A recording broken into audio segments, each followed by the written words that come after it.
Welcome back to Partnerships Unraveled, the podcast where we unravel the mysteries around partnerships and channel on a weekly basis. My name's Alex Whitford. I'm the VP of Revenue here at Channext, and I'm really pleased to introduce our special guest, Tim, who is both a friend and mentor. Tim, welcome to the channel. I'd love for you to introduce yourself. Thanks, Alex. Thank you for having me here today. My name's Tim Maloney. I'm the current Chief Revenue Officer at RiskOptics. And before that, though, I've had my own company, which really taught me how to run my own business. And that's invaluable as I became a channel leader, really being able to put myself in business owner's shoes. So I ran the North American manufacturing channel for Autodesk. It was about $250 million. I ran a worldwide channel organization for LifeSize, and we did about $100 million globally. I was at Zoom, ran their U.S. National Partner Program, and then moved on to RiskOptics. So a little bit of channel background. Yeah, and for the uninitiated, Tim has created quite the wave across the channel. I think our relationship goes back 4 or 5 years at this point, but Tim's been instrumental in building some of the largest sort of video players. LifeSize was really doing some great damage in the space, right? I'd love for you to spend a little bit of time. What was that like building a global channel organization? Alex, it was super fun, and I really learned a lot. I think not to over romanticize it, though, there's a lot of work that goes into it. But, my takeaway from running that global program was world-class MBA and how to run a business. There's no better experience than going out and doing it. The positives. I love being around other people that hang it out there every day to make their own dollar, right? Like they are out there trying to create. And it was exciting to go around the world and really to understand how these different business units make a dollar, whether you are in Taiwan or Germany, South America, or even in the US. It was phenomenal. I think what most people don't understand or miss about running the global channel, when you get that title, I think it's exciting, like kind of a big deal. But then there's the other side is you have to go to the edge of the empire. I mean, it requires a lot. Like you mentioned, I worked for video collaboration companies when I had those roles. And these are amazing technologies, I think personally, to maintain relationships, to get them going. But what I found incredibly valuable is when my team and I would go visit partners, to go to their location, to go learn their businesses. I think that's a critical element to anything. When we started revamping the LifeSize channel, it had been years since anybody had talked to their partners. I mean, I think if you went back in time and asked our partners community in that moment, they would have said LifeSize went out of business, or they went direct and they don't need us anymore. And so when we started that partnerships again, you have to eat a lot of red, meaning there's no easy way to do it, Alex. You get on a plane, you go visit these people, and you sit there and you explain, like, look, I know I wasn't responsible for those decisions, but given the role I have to wear this company and the things that were happening in the past before I got here. So, phase one of that rebranding and firing the channel back up is you have to clean up the mistakes or decisions or the conversations of your past, yours or your company's. And I think most people, when they show up to partners, sort of want to believe like, hey, Tim Maloney's the new guy. That's stuff of the past, Alex. That shouldn't matter. And you, on the other hand, as someone who have lived through this whole journey, like, whoa. Your company, hey, you might be a new name, but it's your company that we're talking about. And I think people need to understand that is the things that came before me are still relevant. Now, good or bad, I think some channel partners out there have memories forever. But that was, a key learning is everything's the same globally, but different. Going to Tokyo is very similar to going to the US, but it's just different. And they're all different. And when you go and learn the nuances, I think the takeaway was how valuable those channel partners in those regions are to your business. It was an amazing experience. I learned a lot what to do and not to do. I love that in terms of reputation, right? Because from my side, I always entered a new partner or a new partnership almost in the negative, right? Because if someone before had done an amazing job, then they're like, hey, who's this new kid, Alex? And hopefully he's not going to mess up the whole relationship.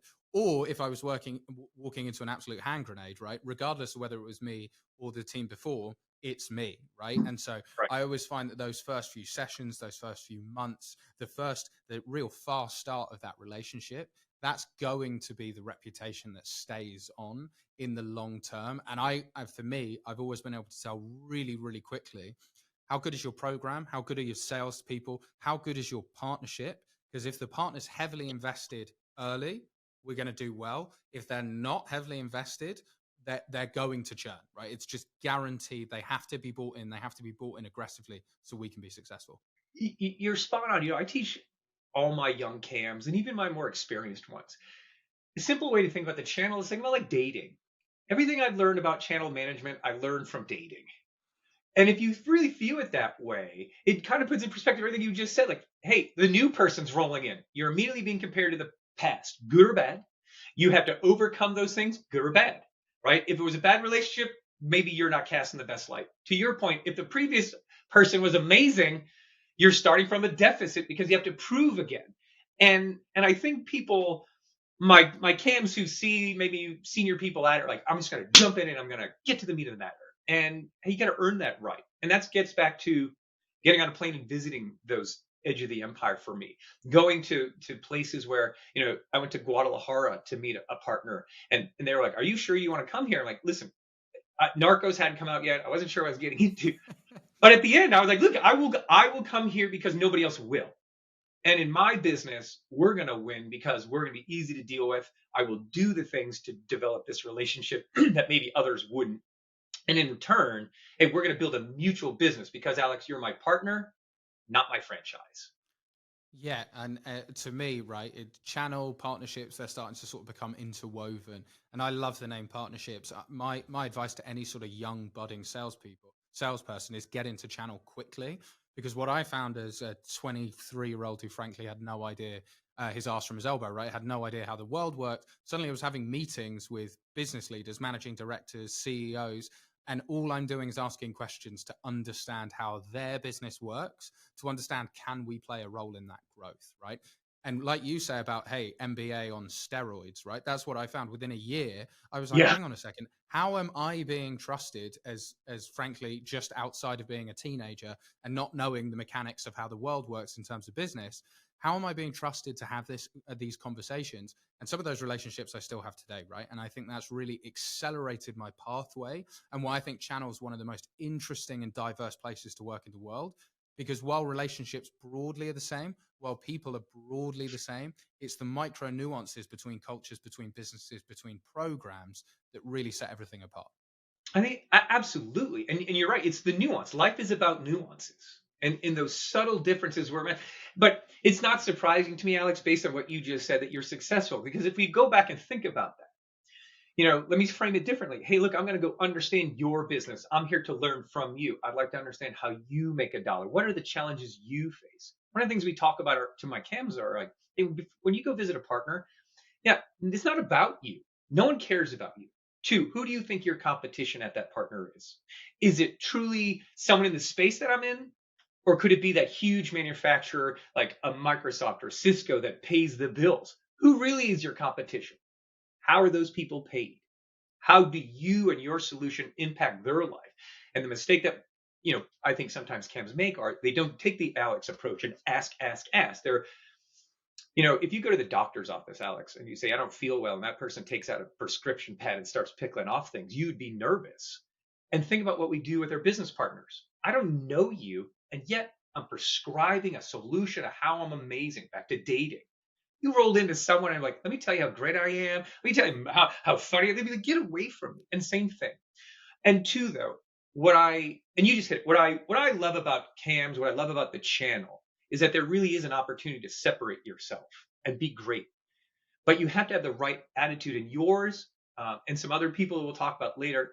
When it's data, when it's factual, that's the core, you can build off it. But I have run into too many channel account managers that think, hey, it's the happy hour, it's the beer, like let's go do that stuff. When in fact, I think that's a nice bow, and hey, it is an important part of relationships. But I think where sometimes bad reputations come from are like, that's all I'm going to do.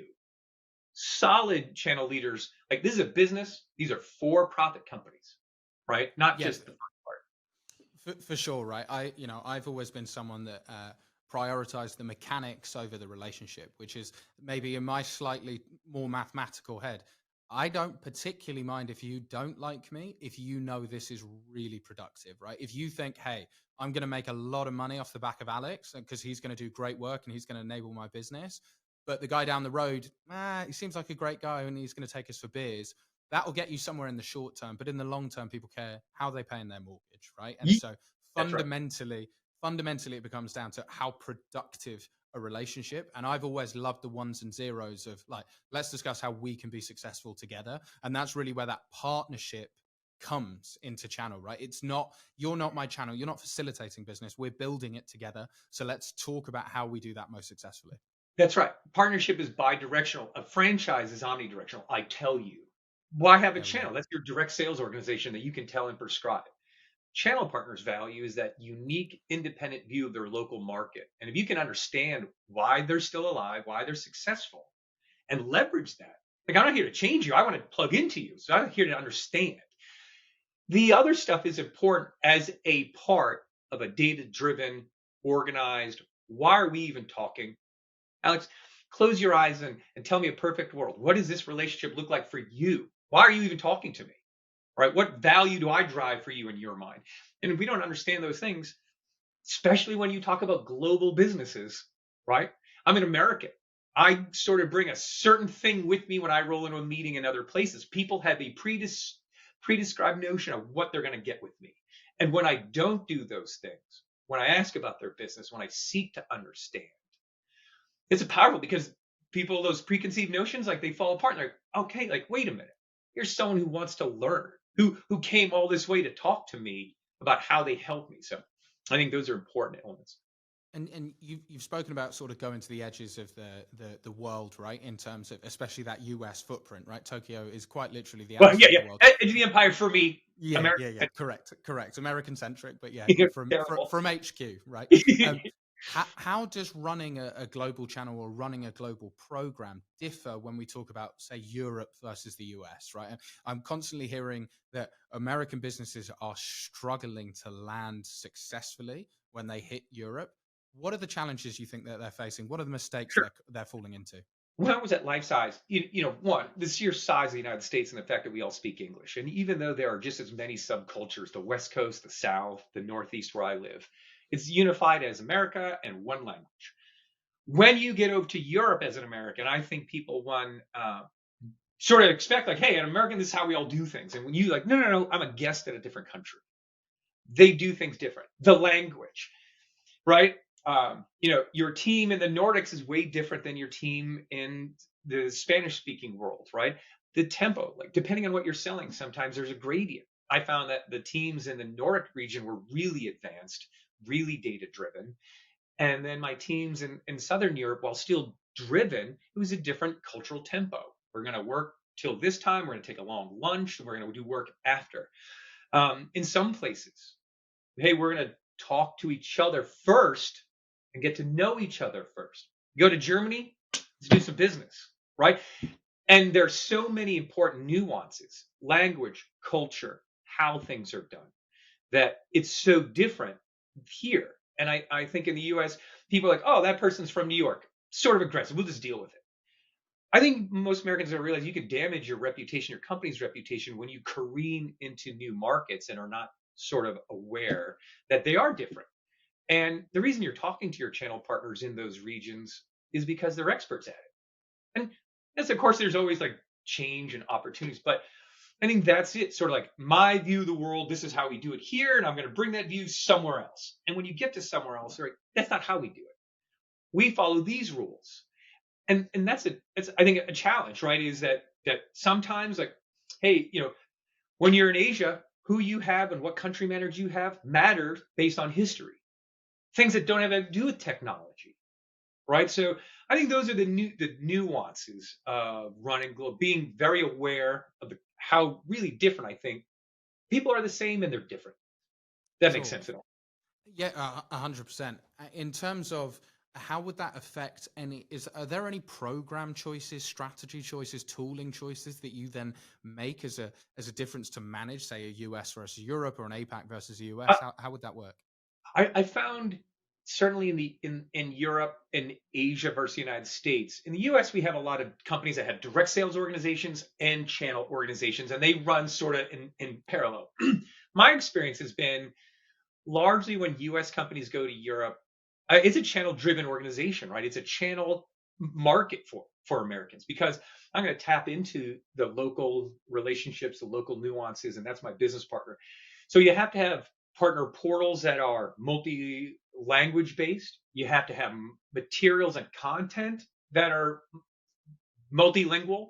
You really have to, if you're going to do it, like, because the other mistake people like, hey, I get it. I do a lot of business in the US. I've never had to think about other things, and all my content's in English. So I'm just going to purpose it over there and use it in English again.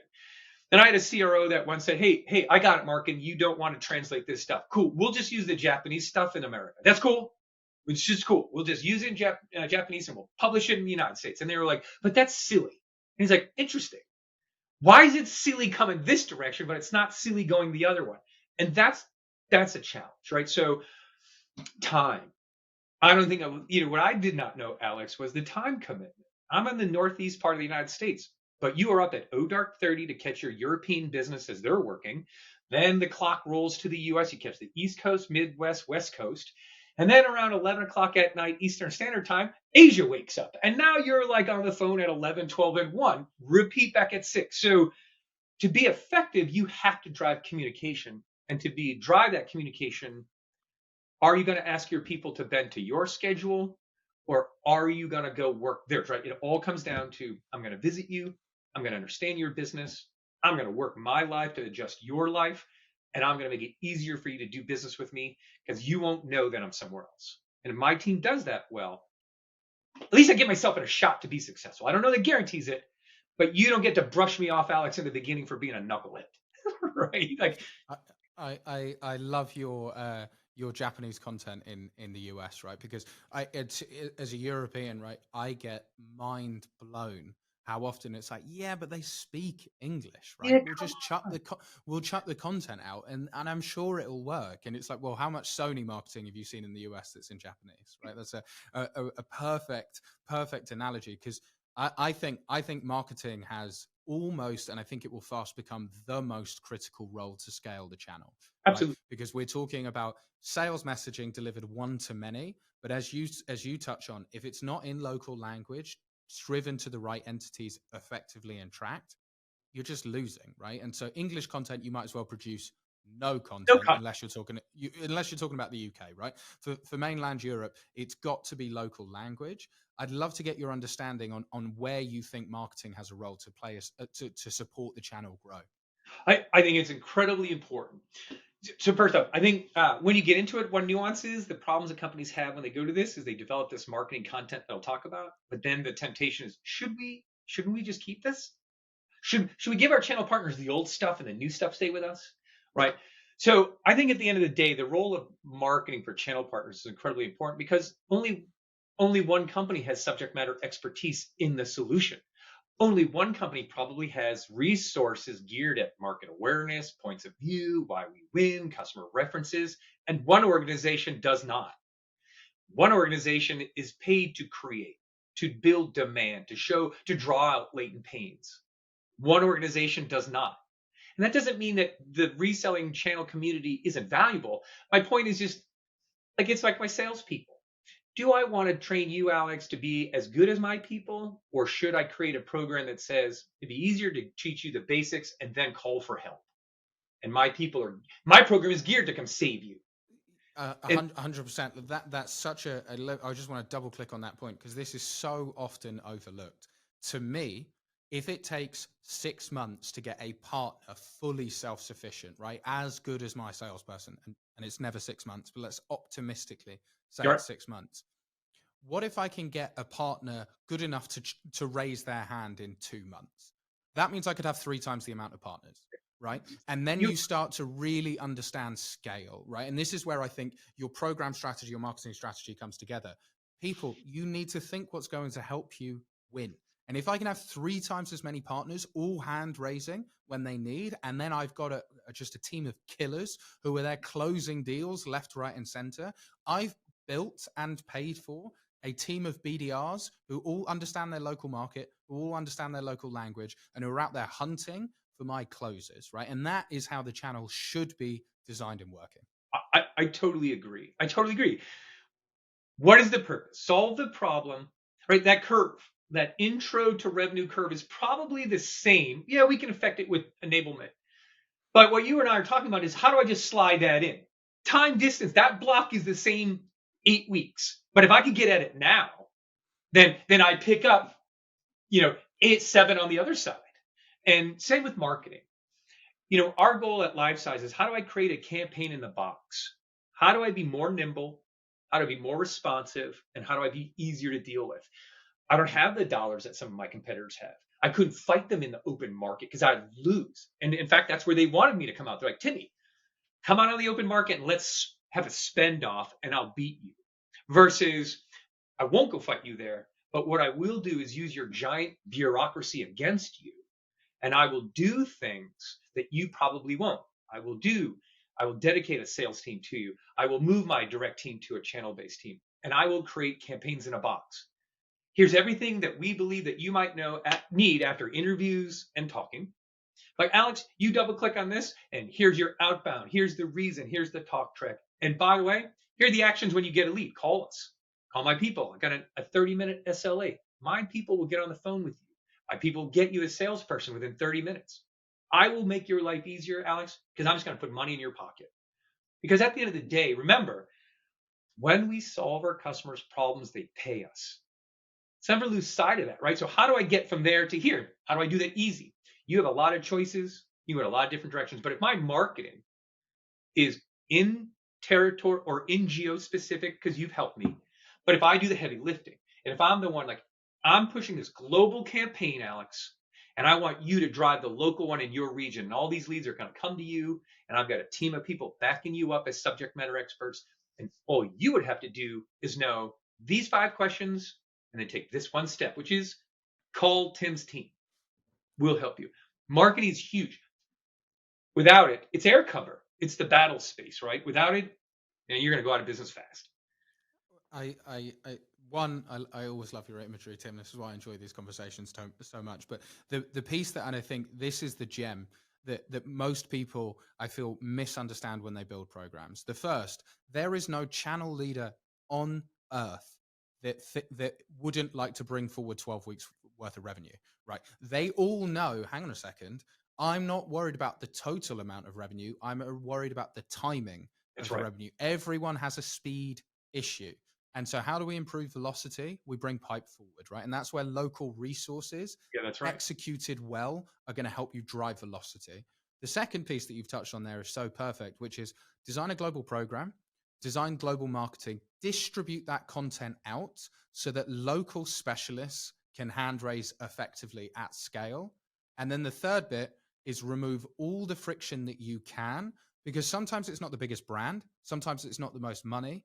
Most of the time, it's the person that's easiest to do business with. Right? You're spot on. In fact, at my current role, it is our actual go-to-market strategy. When you're at a startup, when you're at a company that's growing, you have to choose how will you grow your revenue. And again, back to there are a couple choices companies make, and I think one choice is we're going to go big and splashy, and I'm going to fight the big players in the open market. And we're going to show those salespeople that customers want us. Okay, that's amazing. And if you have Zoom level marketing dollars, you pull that trick off. But if you do not, where else can you go hammer? And our strategy is, Alex, I'm going to hammer the weakness. I'm going to go after big company bureaucracy. Having been at big companies, the direct team doesn't like the channel team. The channel team doesn't like the ops team. They're all independent companies, and they have forgotten purpose.